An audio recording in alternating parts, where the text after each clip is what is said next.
نحمده ونصلي على رسوله الكريم أما بعد فأعوذ بالله من الشيطان الرجيم بسم الله الرحمن الرحيم رب اشرح لي صدري ويسر لي أمري واحلل عقدة من لساني يفقهوا قولي رب زدني علما اللهم فقهنا في الدين اللهم إني أسألك علما نافعا وعملا متقبلا ورزقا طيبا اللهم انفعنا بما علمتنا وعلمنا ما ينفعنا وزدنا علما اللهم اجعل عملي كله صالحا واجعله لوجهك خالصا ولا تجعل لأحد فيه شيئا.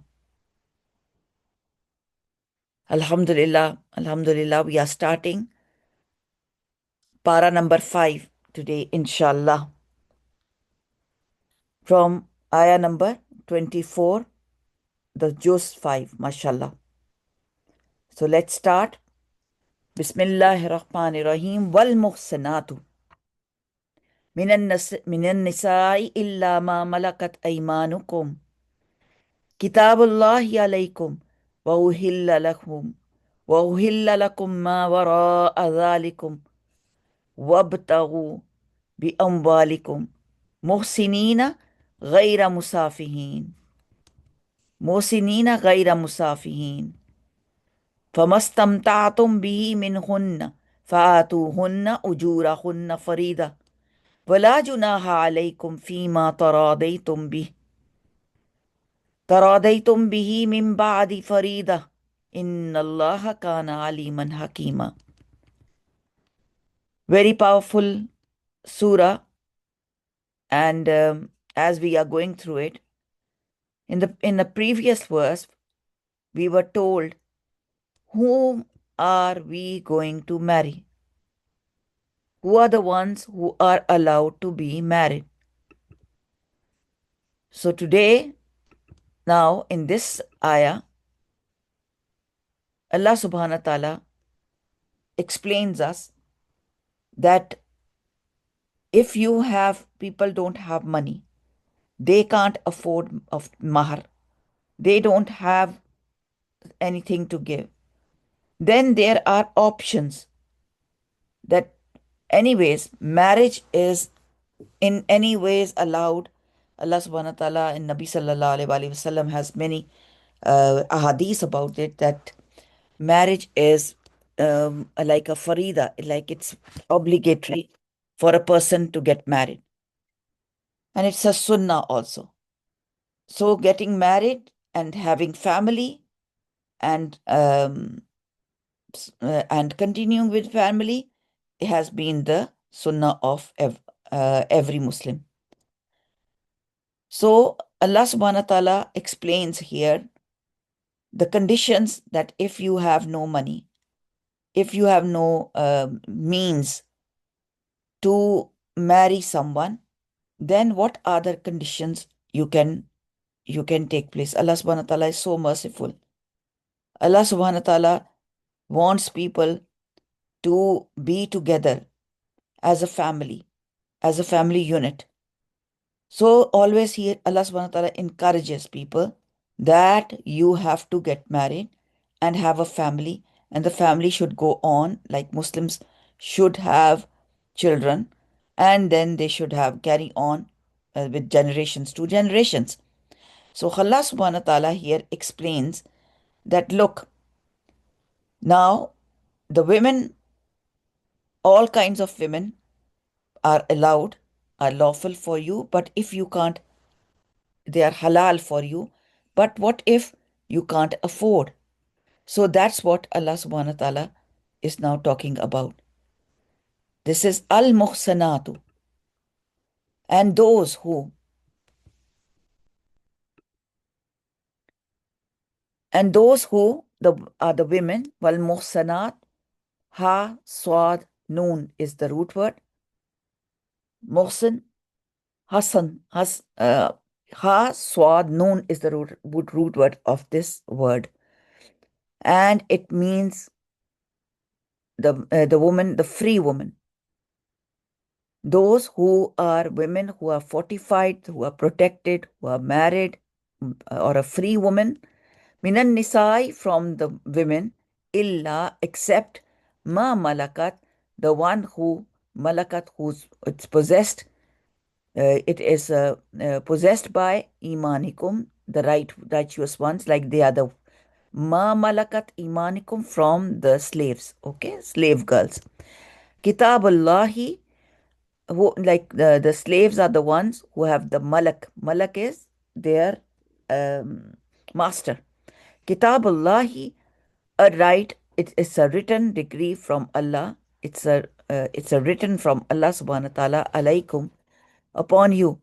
Uhilla lakum, and it is lawful, it is permissible, lakum, for you, ma vara'a, who are beyond. Vara is like very far away, or you are not able to reach them. Zalikum, that you all are, in tabtagu, that you all find, or you all are,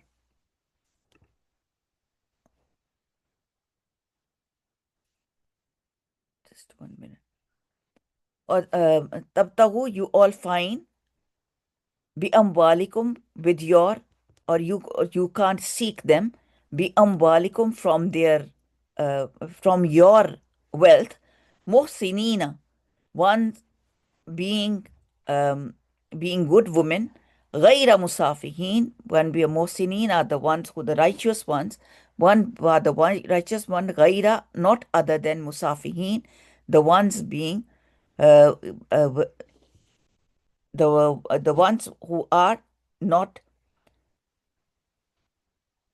musafihin, who the I don't know what's going on here. Just 1 minute.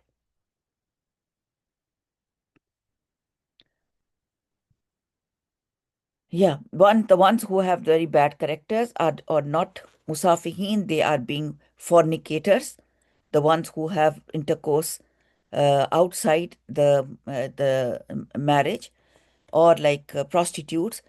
فَبَسْتَمْتَعْتُمْ, so you for some for some فَاسْتَمْتَعْتُمْ, so you benefit them, bihi, with it, min hunna, from them, fa'atuhunna, and they all give them, ujurahunna, their mahar, their dowries.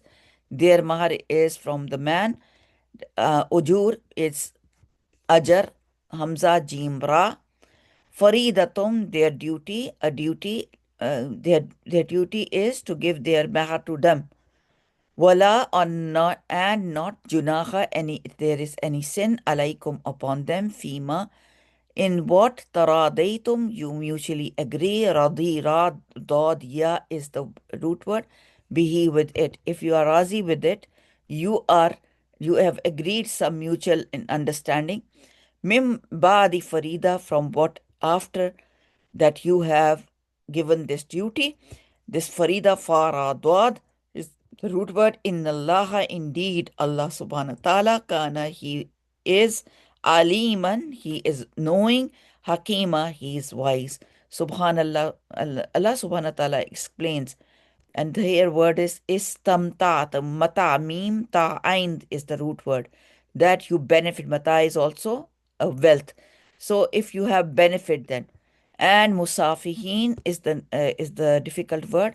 Safa, seen, faha is the root word. Safaha, the ones who, like musafa comes from shaking hands, the ones who gives their body somewhere, or the ones who are not good corrected.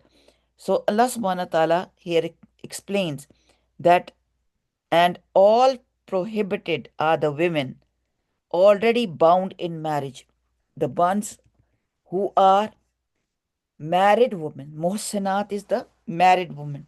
The women already bound to a marriage is the muhsinat. It means that women having husbands have also been made unlawful to you. You can't remarry them who are already married.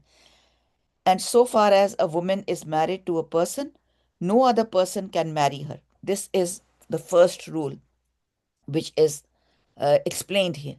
Illa ma malakat aymanukum. You can't marry a already married woman except those who have fallen in your hands as a prisoners of the war, or they are slaves. They were prisoners. They came to them, and at that time there were no jails to keep the women. So women used to live in the houses of the people who were from the same clan, or from the of the like from the army. So they were given those women as a slaves. So from here it becomes very clear that a woman cannot live and with more than one husband simultaneously. They can't marry. The women can't marry two, three people at the same time. The man can. The man has four wives at the same time, but women can't. And there are many, Allahu Akbar, like there is many blessings behind this, that a woman is not given that much burden, because at the one time she can bear one man's child. So she has that power that she can serve one person only. So Allah subhanahu wa ta'ala has not put her so much burden that to go and marry for two times, three times, four times. So there are some ignorant and loud-mouthed people in our time who have started saying when men are allowed to take more than one wife, women should also be allowed, women should also be permitted to enjoy more than one husband. But uh, this is very bad taste. This is totally contrary to these verses. Here Allah subhanahu wa ta'ala says, people who indulge uh, in such sins of ignorance do not see that the wives, if have a lot of people, the lot of like husbands, it will be very, very difficult, and religiously and in emotionally, and even in the society. But for a woman, having more than one husband at the same time is not only a headache for her in person, but it is also disgraceful for those two men who become husbands to one woman. So it's not only a shameless act, but also leaves no possibility of any offsprings being born legally sound, that they belong to one person or not. So when many men benefit from one woman, there will remain no method of attributing the fatherhood of the child. So the father is clear that there's one woman who bears the father of one child. So it, on humanitarian basis also, it is illegal. So who have Allah subhanahu wa ta'ala here says that's why illegal sex is not allowed, because a person gets impure like that. So when and another thing is the lineage. When lineage goes unproved, who is going to be charged with the responsibility of taking care of mutual rights and duties, then it becomes very difficult. So even if this is looked at purely in terms of nature and reason, there seems to be no justification for this, that there can be several husbands for one wife. The basic purpose of marriage is procreation, seen from this angle. Several women can certainly become pregnant from one man, but one woman cannot become pregnant from several men. She will become pregnant from on none but one. What has then? What will happen then? That it will be difficult, and they end up with nothing beneficial except the uh, unsatisfaction of their sexual drives. So experience shows that women is more delicate than man, and for a major portion of the year she does not remain physically enabled also for intimacy, for the sex. So there are conditions and circumstances in married life when it is not permissible for her to fulfill the rights of even one husband, let alone more than one husband seeking her physical attention. That will be very, very difficult. So Allah subhanahu wa ta'ala here says that women are not given more burden on them. If a man's sexual strength is above average, he can go and marry more than one woman. But women have not have don't have that kind of urge also. You have seen widow women spending their life alone. You have seen women who have divorced. They can spend their life alone. They don't need sometimes to marry twice or thrice. So if this is not allowed, he will take it to impermissible ways of satisfying his desire, and in that process, he will ruin this whole society. But Allah Subhanahu wa Taala, um, this is in Sharia also, like Sharia of Islam, the laws of Islam also doesn't allow women to get married two times or three times. And when she is already married to someone else, so she is more sacred woman. So here Allah subhanahu wa ta'ala says that if they can't marry a free woman, they can marry a slave woman. And that it is this is um, that who has fallen in your hands as a prisoner of war, they can marry. Uhilla lakum, and it was made lawful lakum for you, ma who wara'a are beyond or beside. This is the order of Allah's relating to marriage prohibition. Like Allah subhanahu wa ta'ala. Here Allah subhanahu wa ta'ala says the women already bound in marriage except the bonded woman you come to own. It has been written by Allah subhanahu wa ta'ala for you. All except them have been permitted for you to seek to marry through your wealth. Vara, all beyond them, you can seek to marry them from your wealth. Zalika, for that all, antabtahu, that you seek, bi amwalikum, from your wealth. Muhsinina, the ones being chastity, the ones not only for the lust, but for binding in marriage. غير musafihin, not for the lust, not for intercourse, unlawful intercourse, not for being fabricators, not only for the desire of sex. That should not be the intention. Famastamtatu, so you benefit with them. If you benefit with them, bihi min hunna, from their females, fa'atu hunna, so do you give them majura hunna, their mahar. You have to give their mahar then when you marry. So when whoever of them who have benefit from the women, give them their due. They give them due as obligation, that they have to give mahar. Mahar is such an important thing that you won't believe it, that even a person dies who has not given the mahar. That day, on the day of judgment, he will be punished for that. And there is no sin on you in what you mutually consent to after the initial settlement. Then later on, there will be no sin. Wala junaha. So there will be no sin upon you.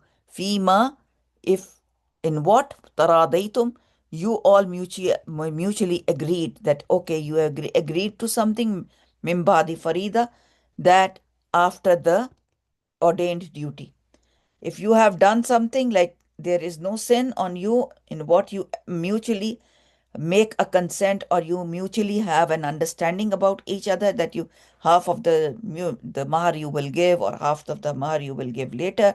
Or some people have mahar that, okay, we'll do umrah, or some people say, okay, we'll give you mahar for, I will make you do the hajj, and the man affords to mashallah take the woman for hajj. She pays for him and takes care of him. Inna Allah, Indeed, Allah subhanahu wa ta'ala, He is Aliman, He is always knowing, Hakiman, He is always He's all knowing and all wise. Now, now we come back to the verse that even if Allah subhanahu wa ta'ala wants us, illa ma malakat imanikum is except the bonded women are not allowed who you come to own. This sentence is exception from the rule set in al-muhsinatu minan nisa, the women already bound to marriage. It means that it is not permissible for a woman who already has a husband, number one, to take marriage by another person unless she comes to the ownership of a person as as a slave. This happened when Muslims had to carry out jihad against against the inf, the people, the non-Muslims, in the non-Muslim states without a treaty or peace with the Muslims.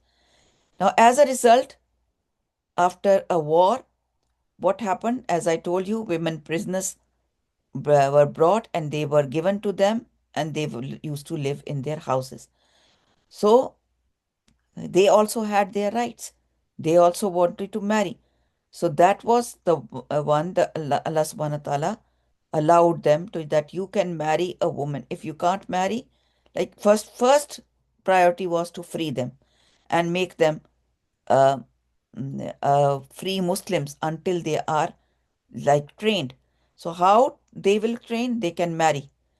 So if she was a Christian, a Jew, or has embraced Islam, then they were told that now you can marry. Similarly, if the head of the Islamic State opted to make her a married woman, a bond woman, and had given her to a participant in the war as his share in the spoils, in the the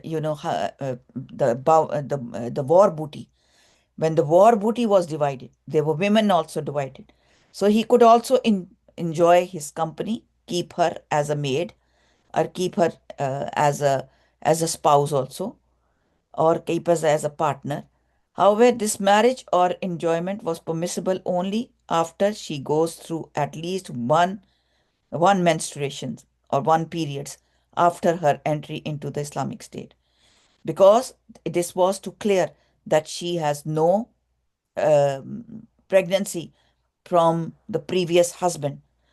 That was the law, that it was allowed that they should marry them, or they should be they should have sex with them only if they have periods and then they are clear from, they don't have any child from the previous husband. And if it appeared that she was pregnant from her previous husband, it was necessary to wait until she delivers the child. So these were the rulings of at that time.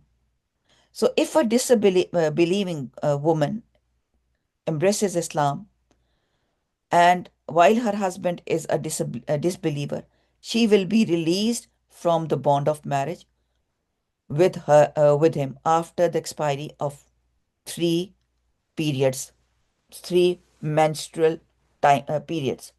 So, okay.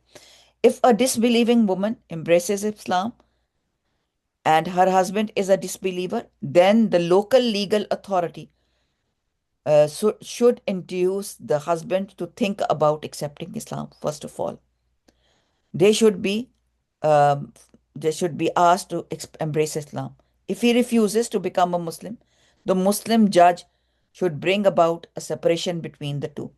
This separation will be taken as a divorce, and after which the woman completes her periods of iddah and becomes free to marry any Muslim of her choice. This was the process.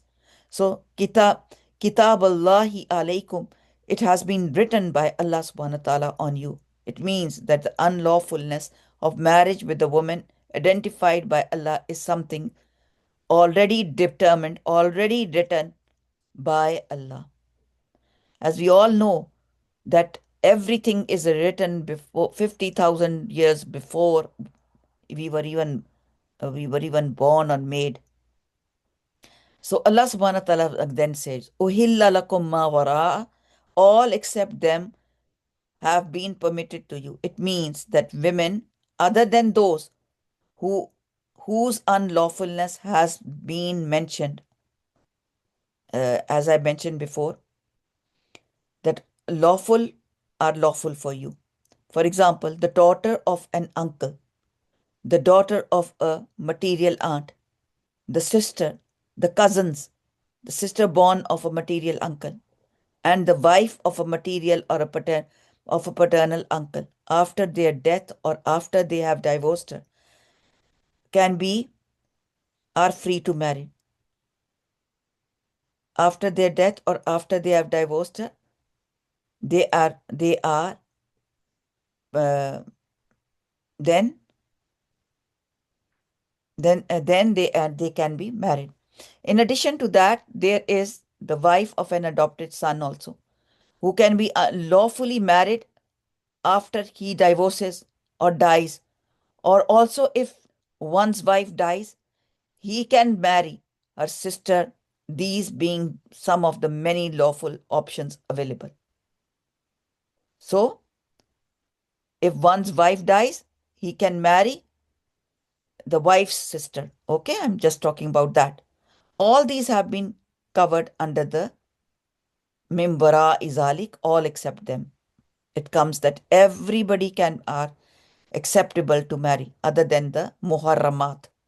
Zalika, that is for antabtagu, that you seek there, that you can for that you may seek to marry through your wealth.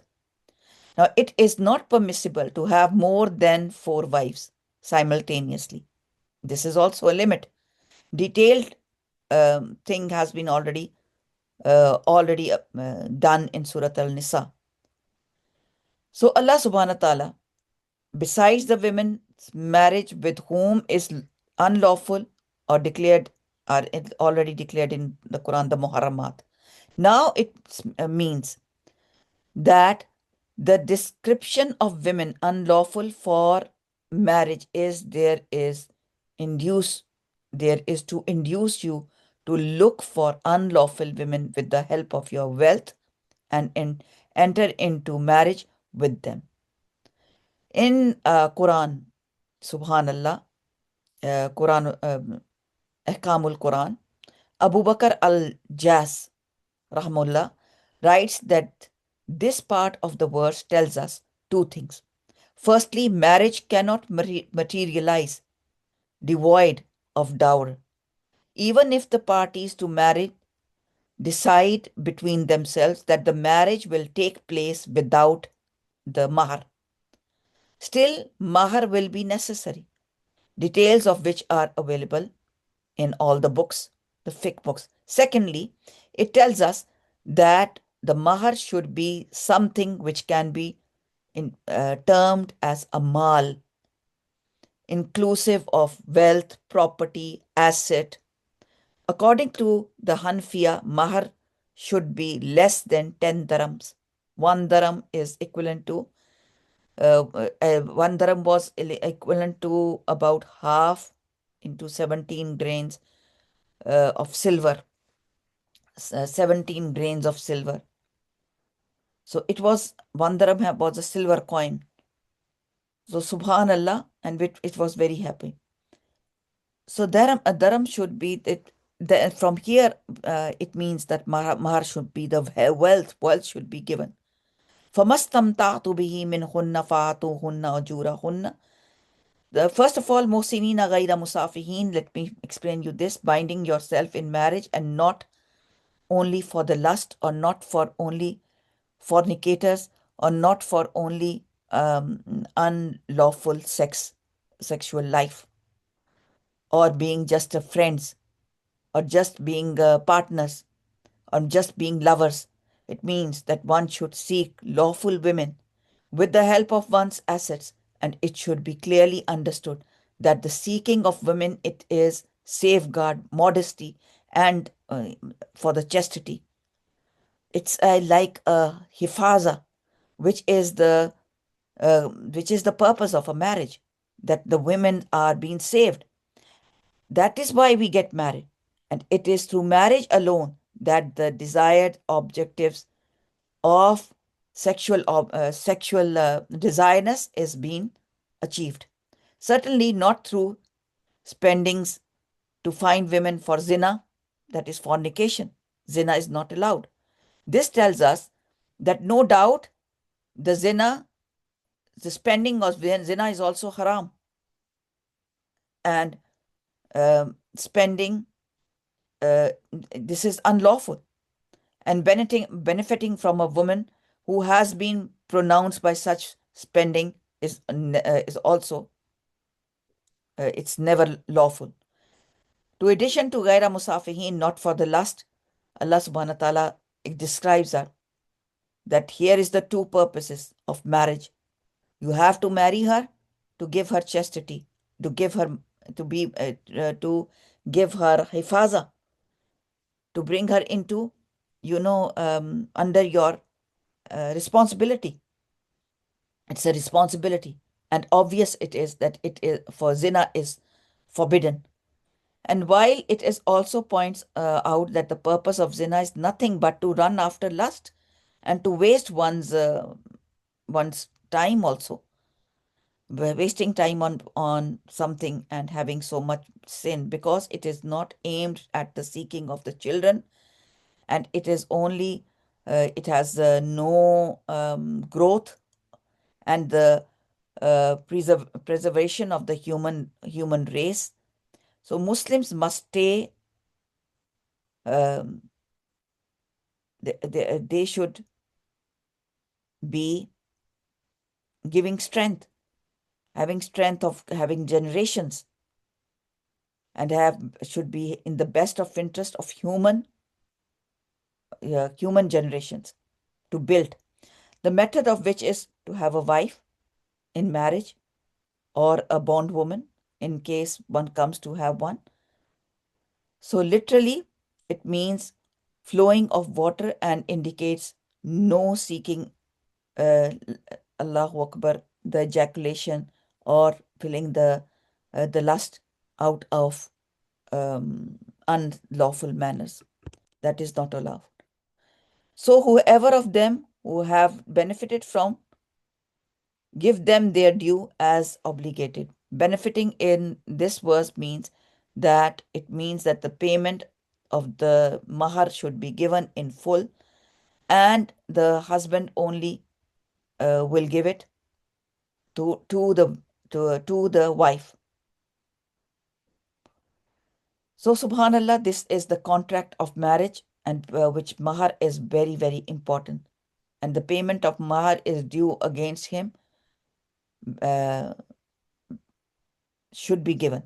Special attention has been drawn in this verse to the situation when one benefits has been received from some woman. The payment of her mahar becomes obligatory on all counts.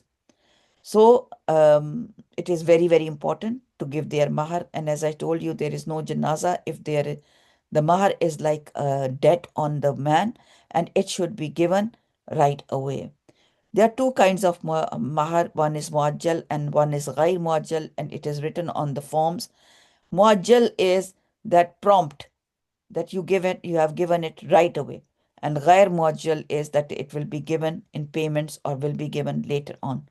So, however, the Sharia gives the woman the additional right that she can, if the mahar is muajjal, prompt, so refuse to go to her husband until the payment of the mahar has been made in full. She can refuse also, but it's not good gesture. Subhanallah, the word here is istamta. This is a very, very important. Ain, ta, mim. Istamta. Sorry. Mim, ta, ain. Mim, ta, ain was the root word, which means to derive benefit. Any benefit derived from a person or from wealth, property, or assets is called istimta. According to the Arabic grammar, the addition of seen of in the letter, and ta uh, of the from added to the roots of any word gives the meaning of seeking based on the explanation. The simple and straight explanation, this expression is istamta'tum, you have benefited, as understood by entire Muslim Ummah from this word, that early elders to their successors and followers, is just what we have stated a little earlier. But a sect, that means that the conventional mutah, and according to its this verse proves that muta is not halal.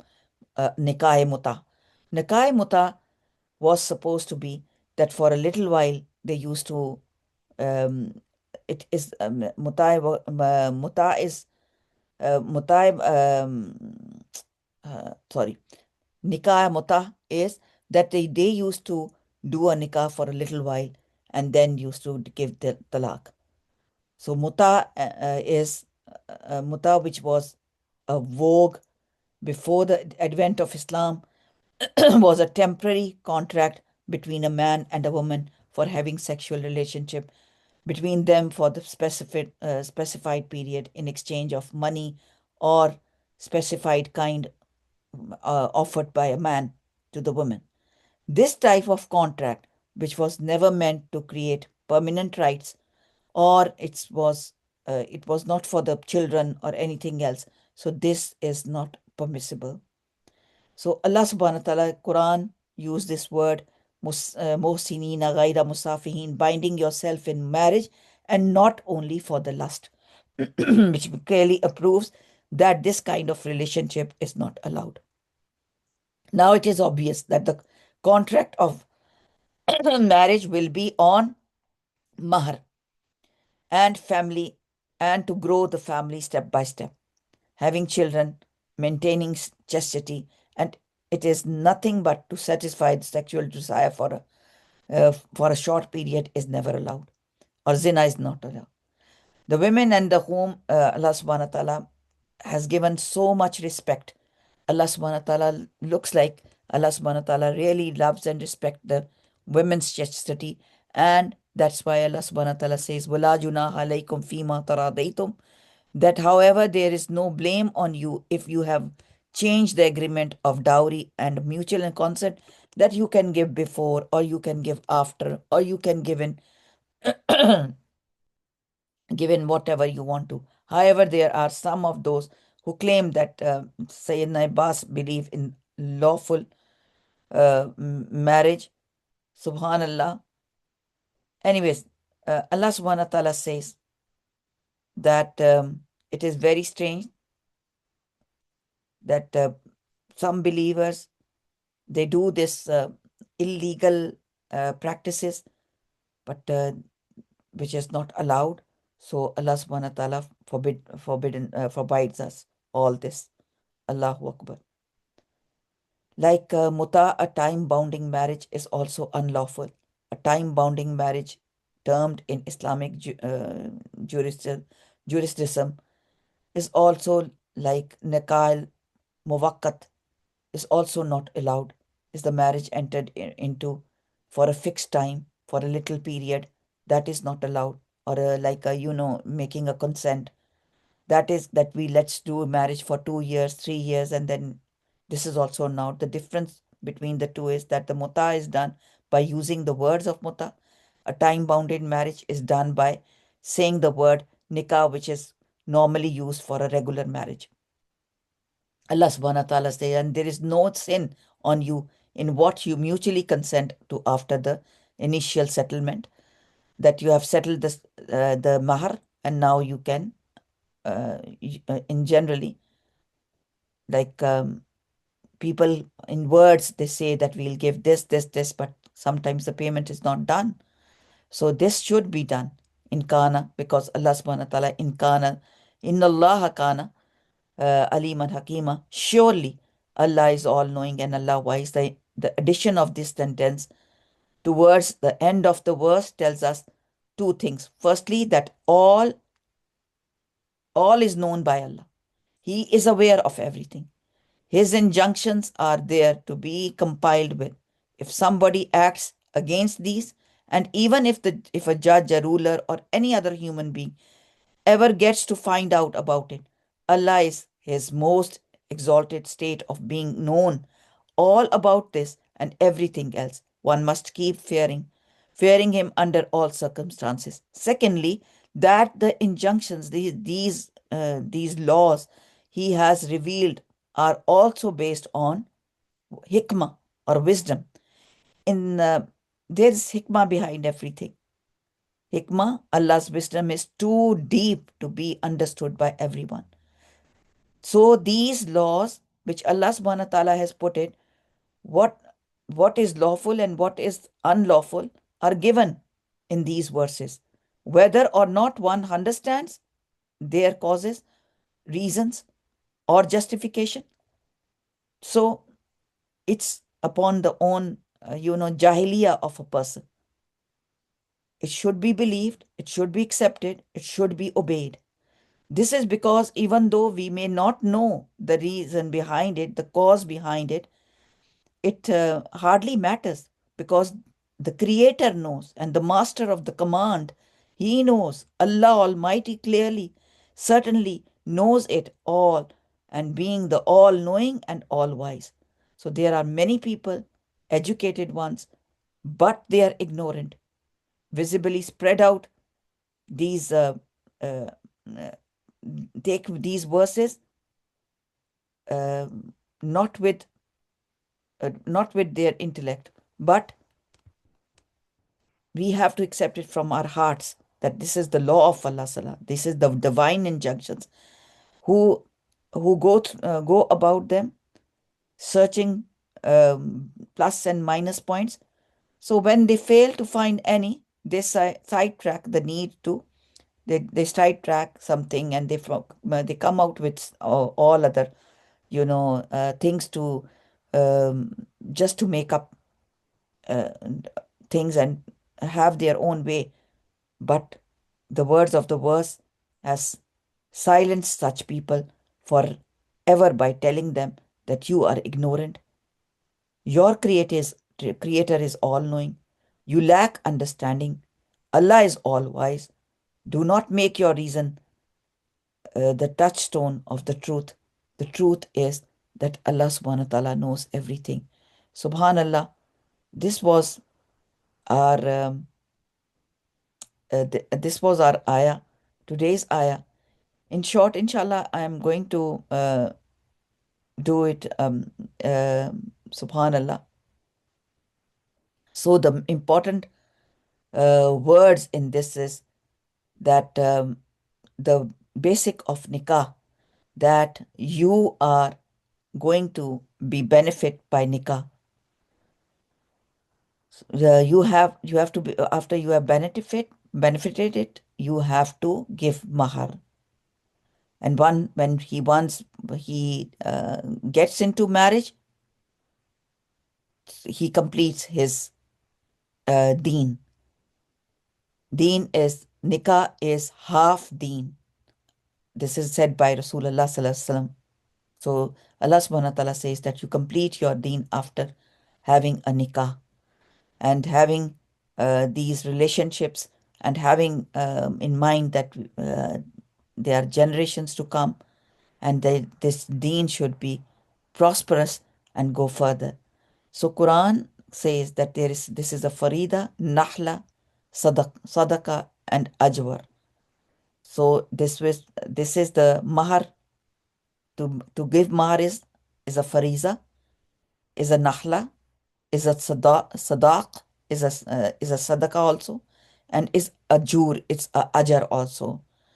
So the ones who pay the mahar is giving his fard.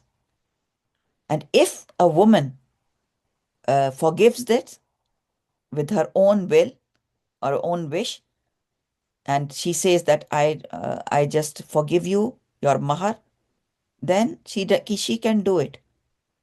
And when she takes the khula also, at that time she has to give back the mahar. Subhanallah. So these were the verses and its explanation. Whatever I can do, I can't do justice to them because Allah knows best. But Allah subhanahu wa ta'ala may make us obedient and make us the ones who accept them as it is, as the verses Allah subhanahu wa ta'ala has given us. Barakallah fi, Jazakallah khair, Subhanakallahumma wa bihamdika, Ashhadu an la ilaha illa anta, Astaghfiruka wa atubu ilayk, wa akhiru da'wana alhamdulillahi rabbil alameen. Assalamu alaikum wa rahmatullahi wa barakatuh.